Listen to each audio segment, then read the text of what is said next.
Hello everyone, and you're welcome on my channel Har Ghar English. So, my dear students, how are you? I hope you are doing very well and you are preparation for your exam. I think semester exam. Okay.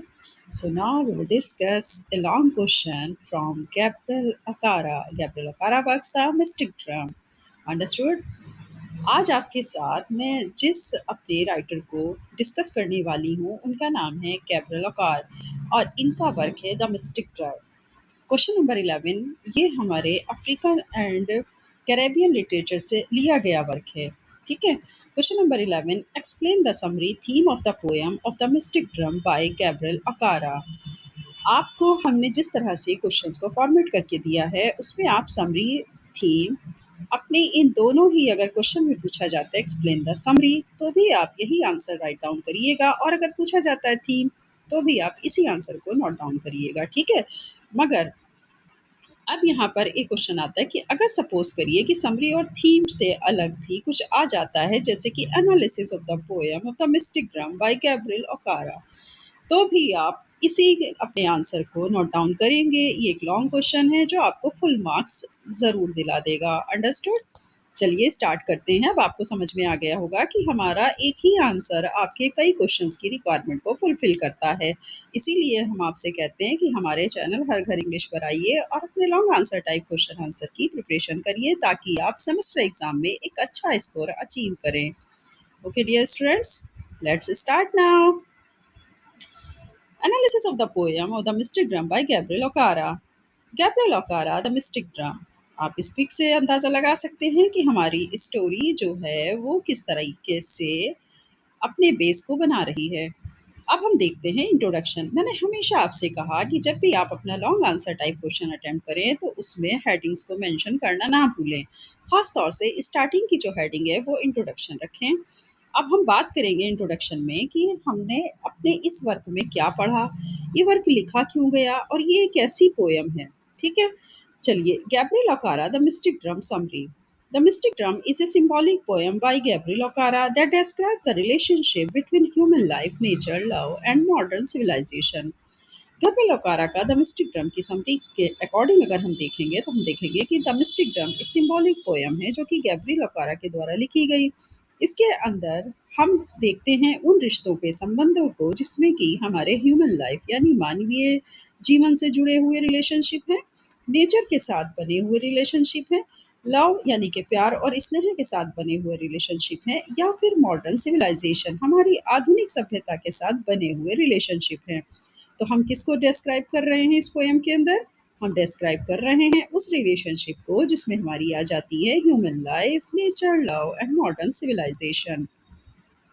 The poem begins with the sound of a mystic drum that creates a magical and peaceful atmosphere. ये poem शुरुआत में ही जब sound आता है mistake drum के नाम से, यानी कि जब मिस्टिक ड्रम हमारा स्टार्ट होता है तो वो क्रिएट करता है एक जादुई और शांतिपूर्ण एटमॉस्फेयर को। यानी पोएम क्या है? मिस्टिक ड्रम, जैसे कि आप समझ ही रहे होंगे। तो ये किस तरह का हमारे चारों ओर एटमॉस्फेयर क्रिएट कर रहा है? Magical and peaceful. तो स्टार्टिंग में पोएम के जब हम मिस्टिक ड्रम के साउंड की बात करते हैं तो ये हमारे चारों ओर मैजिकल और पीसफुल एटमॉस्फेयर को क्रिएट करता है। The poet feels deeply connected with nature and experiences happiness, innocence, and spiritually harmony. ये पोएम हमें द पोइट फील्स क्या द पोइट फील्स मीन्स ये जो हमारे पोइट हैं जिन्होंने इस पोएम को लिखा है या कंपोज किया है, उन्होंने बहुत ही गहराई से महसूस किया उस कनेक्शन को जो उनका कनेक्शन था किसके साथ में? नेचर के साथ में। उनका कनेक्शन था अपने सुखद अनुभवों के साथ में, एक्सपीरियंसेस हैप्पीनेस के साथ में, अपनी मासूमियत के साथ में एंड स्पिरिचुअल हार्मनी और अपनी आध्यात्मिकता के आनंद के साथ में। तो जो हमारे पॉइंट हैं अगर हम उनकी बात करें तो वो किस तरह से फील करते हैं? वो एक बहुत ही गहरे इमोशन को फील करते हैं, अपने आप को जुड़ा हुआ महसूस करते हैं बहुत ही गहराई के साथ, नेचर के साथ में, एक्सपीरियंसेस हैप्पीनेस के साथ में, इनोसेंस के साथ एंड द स्पिरिचुअल हार्मनी के साथ। The Mystic Drum, Gabriel Okara. Clear explanation, themes, author introduction, summary notes. Understood? Summary analysis थी। अब यहाँ से अब हम स्टार्ट करेंगे। हमारा इंट्रोडक्शन कंप्लीट हो गया है। अब हम बात करते हैं समरी एनालिसिस या थीम की। अगर आपका क्वेश्चन एनालिसिस से पूछा जाए तो यहाँ पर आप एनालिसिस वाली हेडिंग मेंशन कर दीजिएगा। समरी पूछा जाए तो आप समरी वाली हेडिंग यहाँ पर मेंशन करिएगा, और अगर थीम पूछा जाए तो थीम ऑफ द पोएम करके यहाँ इस हेडिंग को आप मेंशन कर दीजिएगा। ठीक है, तो कुल मिलाकर के हमारी ये तीनों हेडिंग्स का आंसर बनता है ये paragraph. The drum represent traditional African culture, simplicity, purity and emotional balance. ये ड्रम रिप्रेजेंट करता है अफ्रीका के उस कल्चर ट्रेडिशन को जिसमें सादगी है, सिंप्लिसिटी है, प्योरिटी है, पवित्रता है एंड इमोशनल बैलेंस और भावनात्मक संतुलन है। तो ड्रम अपने आप को रिप्रेजेंट कर रहा है, तो अफ्रीकन के कल्चर, अब अपने ट्रेडिशनल अफ्रीकन कल्चर को यहाँ पर रिप्रेजेंट कर रहा है, सिंप्लिसिटी को, प्योरिटी को एंड इमोशनल बैलेंस को। As the poet listen to the drum, जैसे ही पॉइट सुनता है ड्रम की आवाज, he imagines a beautiful and innocent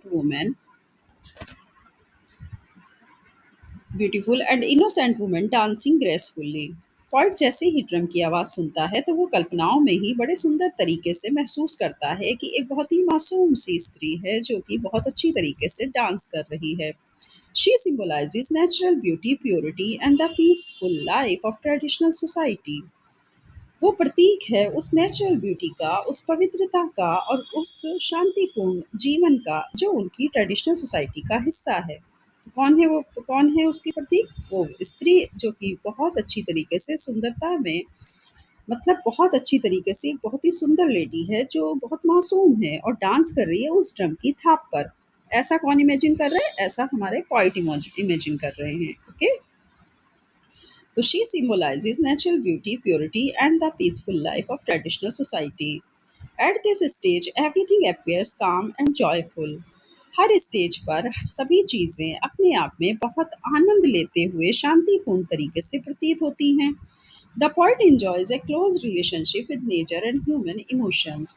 poet enjoy करते हैं अपने उस करीबी रिश्तों को जो उन्होंने बनाए हैं प्रकृति के साथ में और अपने मानवीय भावनाओं के साथ में।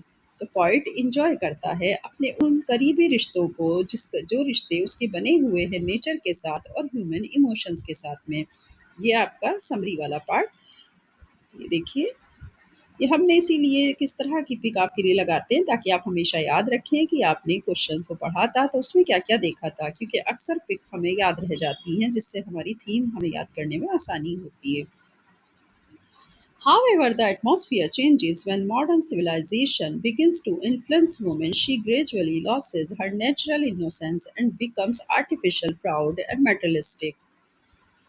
जैसे जैसे वातावरण बदला, एटमॉस्फेयर बदला, हमारे बीच में मॉडर्न सिविलाइजेशन की शुरुआत हुई तो उससे महिलाएं बहुत ज़्यादा प्रभावित हुई। She gradually losses her natural innocence, तो महिलाओं का क्या हो गया? उन्होंने खो दी अपनी प्राकृतिक मासूमियत, उन्होंने खो दिया अपना, देखा जाए तो जो इमोशंस के साथ उनका जुड़ाव था वो महिलाओं ने खो दिया। यानी यहाँ पर ये है कि नेचुरल इनोसेंस उनकी खो गई और उसकी जगह पर किसने जगह ले ली? आर्टिफिशियल ने। अब वो कैसी हो गई थी? बनावटी, प्राउडी, यानी कि उन्हें गर्व या घमंड हो गया था अपने ऊपर और वो बहुत ज़्यादा आधुनिकतावादी हो गई, मटेरियलिस्टिक हो गई। ये हमारे पॉइंट का कहना है। ठीक है, जैसे ही मॉडर्न सिविलाइजेशन ने एंट्री ली उनके अपने अफ्रीकन ट्रेडिशनल कल्चर के अंदर, तो उनके यहाँ महिलाओं ने प्रभावित होना शुरू कर दिया। उन्होंने अपनी नेचुरल इनोसेंस को खो दिया, साथ ही वो आर्टिफिशियल बनती चली गईं, यानी बनावटीपन ज़्यादा आ गया उनमें, प्राउडी हो गईं और मटेरियलिस्टिक हो गईं। Her simple beauty disappears and she becomes complicated and difficult to understand. उनकी वो जो एक साधारण सी सुंदरता थी वो कहीं गायब हो गई और वो बनती चली गई एक बहुत ही कॉम्प्लिकेटेड, डिफिकल्ट अंडरस्टैंड, यानी उन्हें समझना अब पहले से कहीं ज़्यादा मुश्किल और कॉम्प्लिकेटेड हो गया था। पहले से कहीं ज़्यादा मुश्किल और कठिन हो गया था अब उन लेडीज़ को समझना। अंडरस्टूड? चलिए, दिस ट्रांसफॉर्मेशन, नेक्स्ट हेडिंग आप ऐड करिए। दिस ट्रांसफॉर्मेशन मतलब इस बदलाव के बाद फिर क्या होता है? symbolizes the harmful effects of Western civilization and modern materialism on traditional African values and culture. Okay, आपसे कहा जा रहा है कि जितनी भी ये सारी चीज़ें थी वेस्टर्न सिविलाइजेशन ने जब अपनी को मॉडर्न मटेरियलिज्म में बदला और वो हमारे बीच में आई तो उन्होंने कहीं ना कहीं हमें नुकसानदायक रूप से प्रभावित किया। हार्मफुल इफ़ेक्ट्स का मतलब नुकसान के रूप में हमें प्रभावित किया traditional African values and culture को। तो कौन थे वो जिसकी हमने बात की? तो हमारे पॉइंट हैं अफ्रीकन। तो अफ्रीकन वैल्यूज़ और कल्चर के ट्रेडिशन को हार्मफुल तरीके से प्रभावित करने वाला था वेस्टर्न सिविलाइजेशन और modern materialism. Understood? The poet becomes disappointed and emotionally disturbed because the spiritual harmony he once enjoyed no longer exists through this contrast. Point बन जाता है बहुत ही निराशावादी। यानी अब यहाँ पे क्या हुआ, जब पॉइंट देख रहा है कि बहुत ज़्यादा वेस्टर्न सिविलाइजेशन आ गई है हम लोगों के बीच में, मॉडर्न मेटलिस्टिक हो गए हैं सभी लोग, और ख़ास तौर से वुमेन्स, ठीक है? तो कहीं न कहीं पॉइंट जो है हमारा वो निराश हो जाता है और इमोशनली डिस्टर्ब भी हो जाता है, क्योंकि वो स्पिरिचुअली हार्मनी, जो आध्यात्मिक आनंद उसको मिलता था, he once enjoyed no longer exist through this contrast. अब जो उसे एक आध्यात्मिक आनंद उसको प्राप्त होता था, अब वैसा आनंद उसे नहीं महसूस होता था अपने चीज़ों को लेकर के, अपने चारों तरफ के एटमॉस्फेयर को लेकर के। अब वो एक कंट्रास्ट फ़ील करता था कि वो अंदर से तो सोचता था कि मुझे एन्जॉय करना चाहिए अपनी लाइफ़ में, लेकिन बाहरी वातावरण को देख कर के उसको लगता था कि अब तो सभी कुछ बदल चुका है। बाहरी जो हमारा एटमॉस्फेयर है, बाहरी जो एनवायरनमेंट है, वो कहीं भी अब उसके आंतरिक रूप के जो एक्ज़िस्टेंस है उसकी, उससे मैच नहीं करता, इसलिए वो एन्जॉय नहीं कर पा रहा। Okara criticizes modern society for destroying simplicity, purity, and emotional depth. Okara criticise करता है उस मॉडर्न सोसाइटी को जिसने जिसने जो सिंप्लिसिटी थी, मतलब जो एक साधारणता थी इंसान के अंदर, उसको नष्ट कर दिया, पवित्रता को नष्ट कर दिया और इमोशनल डेप्थ को नष्ट कर दिया। ओकारा पूरी तरीके से आलोचना करते हुए दिखाई देते हैं इस मॉडर्न सोसाइटी की, जिन्होंने उनकी सादगी को नष्ट किया, जिन्होंने उनकी प्योरिटी को नष्ट किया और भावनात्मक गहराई को नष्ट कर दिया। ये ओकारा का दुख था। अगर ये देखें हम लास्ट हेडिंग आ जाएगी कॉन्क्लूजन। कॉन्क्लूजन ज़रूर लिखा करिए अपने लॉन्ग क्वेश्चन में, ये बहुत अच्छा इफेक्ट डालता है एग्जामिनर के ऊपर। The mystic drum highlights the conflict between traditional African culture and modern civilisation. अब इसके पहले कि मैं आपको कॉन्क्लूजन समझाऊँ, पहले आप मेरे चैनल को लाइक, सब्सक्राइब, शेयर करिए, क्योंकि जब आप लाइक, सब्सक्राइब, शेयर करते हैं तो हमें मोटिवेशन मिलता है। साथ ही हमें कमेंट्स में ज़रूर लिख कर के बताइए कि आपको हमारी वीडियो कैसी लगती है, क्या आप चाहते हैं कि हम इसी तरह की वीडियो आपके लिए बनाते रहें। ओके, चलिए अब मैं आपको कॉन्क्लूजन समझा देती हूँ। The mystic drum highlights the conflict between traditional African culture and modern civilization. Mistake drum highlight करता है उस कन्फ्लिक्ट को, उस संघर्ष को, जो कि ट्रेडिशनल अफ्रीकन कल्चर के बीच में है और मॉडर्न सिविलाइजेशन के बीच में। ये तो आप जानते होंगे कि संघर्ष तो दो ही चीज़ों के बीच में होता है, दो या दो से ज़्यादा चीज़ों के बीच में होता है। अब यहाँ पर 2 चीज़ें हैं, एक तो है ट्रेडिशनल अफ्रीकन कल्चर, और साथ ही जो मॉडर्न सिविलाइजेशन ने उनके इस ट्रेडिशनल अफ्रीकन कल्चर के अंदर एंट्री ले ली, उसके बाद जो बदलाव हुए, इस चीज़ को लेकर के यहाँ हाईलाइट किया गया है उस कॉन्फ्लिक्ट को। The poem emphasizes the loss of innocence and spiritual peace caused by materialism and modernity. Poem पूरी तरह से जोर देते हुए दिखाई देती है कि हमने खो दिया उस मासूमियत को, उस स्पिरिचुअल पीस को, उस आध्यात्मिक शांति को। किसकी वजह से? इसका कारण कौन है? इसका कारण है आधुनिकतावाद और आधुनिकता। ठीक, इसका कारण क्या है? भौतिक, मटेरियलिज्म का मतलब होता है भौतिकतावाद और मॉडर्निटी आधुनिकतावाद। तो ये सारी चीज़ें हमने अगर खोई हैं तो किसके कारण खोई हैं? हमने खोई हैं ये सारी चीज़ें भौतिकतावाद के कारण और अपनी आधुनिकता के कारण, मटेरियलिज्म एंड मॉडर्निटी के कारण। हमारा जो अफ्रीकन कल्चर है उसमें जो नुकसान हुआ है, नुकसान किस बात का हुआ? इनोसेंस का हुआ, स्पिरिचुअल पीस का हुआ, जिसका कारण बना materialism and modernity. It also reflects the poet's desire to preserve traditional cultural values and human emotions.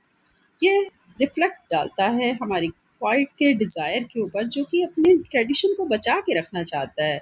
मतलब हमारा जो पॉइंट है गैब्रिएल ओकारा, वो चाहते हैं कि मैं प्रिजर्व कर पाऊँ काश कि अपनी ट्रेडिशनल कल्चर वैल्यूज़ को और ह्यूमन इमोशंस को।